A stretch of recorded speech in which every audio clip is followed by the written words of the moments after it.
ஒரு அம்மாவை எந்த கிளாஸும் உருவாக்க முடியாது. இதுதான் அவங்களோட பிரச்சனையே.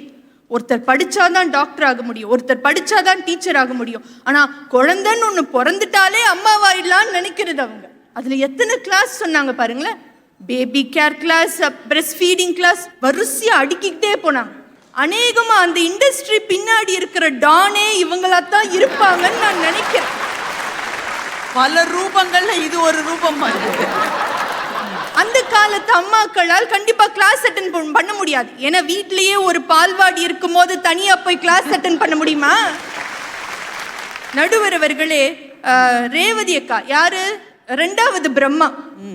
அவங்க டான் இல்ல, அவங்க டான் ஒரு ஆள் தான் நடுவர் அவர்களே டானர். அவங்க 2வது பிரம்மா. ஆனா என்ன எனக்கு ஒரு ஆச்சரியம் பாருங்களேன், அந்த காலத்து எல்லா அம்மாக்களும் மூக்க தேய்ச்சி தானே குளிப்பாட்டினீங்க. அப்புறம் எதுக்கு இன்னைக்கு இத்தனை பெரியவங்க சப்ப மூக்கோட இருக்காங்க? அதுதான் எனக்கு தெரியல. ஒருவேளை 2வது பிரம்மா தன்னுடைய வேலையை ஒழுங்காக செய்யவில்லையோ? நடுவர் அவர்கள் இதுதான் அவங்களோட பிரச்சனை. குழந்தை பிறந்த உடனே கருப்பா இருக்கானோ, கருப்பா வந்துருவானோ, நடக்க ஆரம்பிச்சுட்டா தாங்கி நடக்கிறானோ, கால் சரியில்லையோ, மூக்கு சப்பையா இருக்கோ என்று குழந்தையின் தோற்றத்தையே சொல்லி கான்பிடன்ஸை கொன்றது அன்றைய அம்மாக்கள்.